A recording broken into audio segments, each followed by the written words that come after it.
everybody, it's Benny One, and I'm back at you with another movie review, and I'm going to review the Mortal Kombat movie series, everybody, before the new one comes out on Friday, because I'm super pumped for the new one. It looks like it's probably going to be the closest movie adaptation of this series that has gotten the video game done right.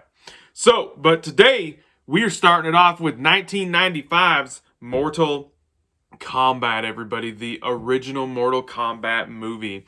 And I will say, after rewatching this still, which is kind of sad because it came out in 1995, is one of the best comic book adaptations put on a live screen to date.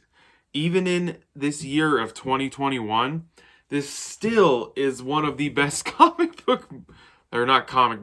video game movies that has been put on a big screen, like where they've taken a video game and the concept and the story and the world and the mythology, the characters. This is still one of the best ones they've ever done. And it is not a perfect movie. It really is not a perfect movie. So this movie is about a group of human characters that Lord Raiden, the Thunder God, Lord Raiden, everybody. He's my favorite Mortal Kombat character, by the way, and fighter in the video games.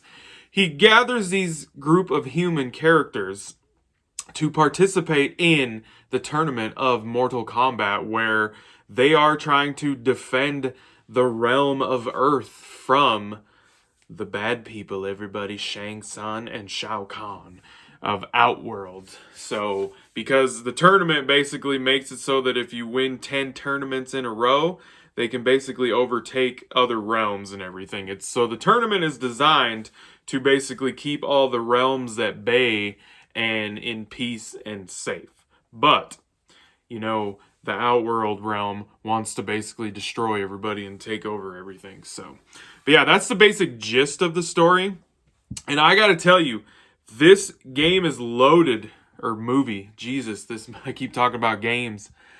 This movie is loaded with characters, people. Loaded with characters from the video game. I mean, you get Raiden, you get Liu Kang, you get Sonya Blade, you get Johnny Cage, you get freaking Shang Tsung, you get Katana, you get Scorpion, you get Sub-Zero, you get Reptile, you get Goro, you get Kano, Goro, like there's Jax is even in this for a little bit in the very beginning. Like that original set of fighters that was in like Mortal Kombat 1 and 2, the old school games, like they're all in this movie. They're all represented in the movie. And for the most part, I would say our main characters, except for Raiden, I'm not really a big fan of the guy that played Raiden in this movie for some reason. I don't know why. I didn't really thoroughly enjoy his performance as Raiden, I guess, when I rewatched this recently. It's been quite a few years since I've rewatched these movies, so but Liu Kang and Sonya Blade and Johnny Cage, oh, like perfect casting choices, like perfect. Did those people really do a whole lot after the 90s? Nah, not really, but they were cast almost perfectly, I would say, for those characters. And like the special effects in the movie, the CG stuff, it doesn't hold up super well. The Sub-Zero stuff looked pretty cool, and the Raiden like lightning effects and all that looked pretty good. But like the Reptile, when Reptile was just a little, actual reptile and everything, that didn't look very good. That did not look very good at all. Goro is a completely prosthetic animatronic robot. Like, there is not an actor in that thing.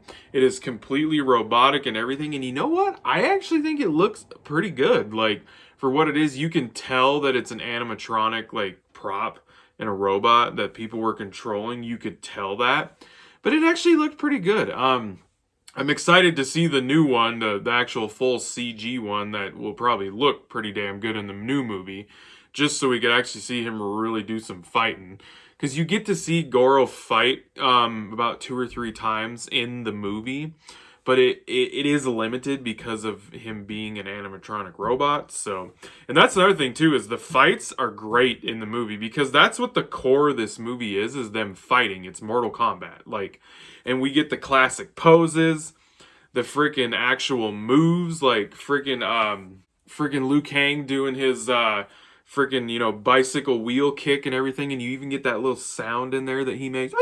Like, that's the thing. They keep the heart and the spirit of the freaking Mortal Kombat video game in this movie. Like, it's represented and brought into this live action movie really well in this movie, honestly. They did a good job with it. Like, all the poses, there's lines like the fatality, flawless victory, finish him. Like, all that stuff is in the movie. They did a good job with it. And while we're bouncing from fight to fight, we actually do get a little backstory with the mythology, and it explains like the realms and all that stuff about Mortal Kombat. Like, we get some backstory thrown in with it too. So, and it's not a perfect movie.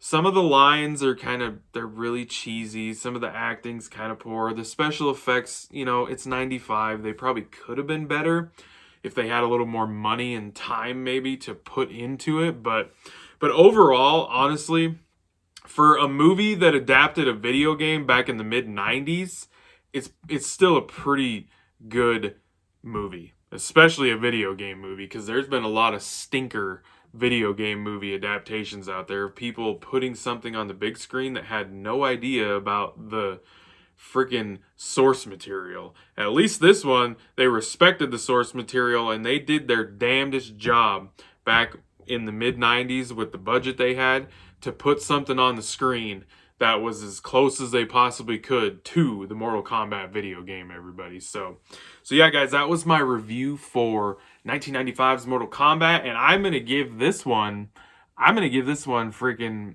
4 lightsabers out of 5 lightsabers, mainly because I grew up watching this, so a lot of nostalgia. It's not a perfect movie, but I do enjoy it, so 4 lightsabers out of 5 lightsabers for Mortal Kombat, everybody. Hope you guys enjoyed the review. Thank you for watching. I appreciate it, and I'll be catching you on the tube later because I have spoken.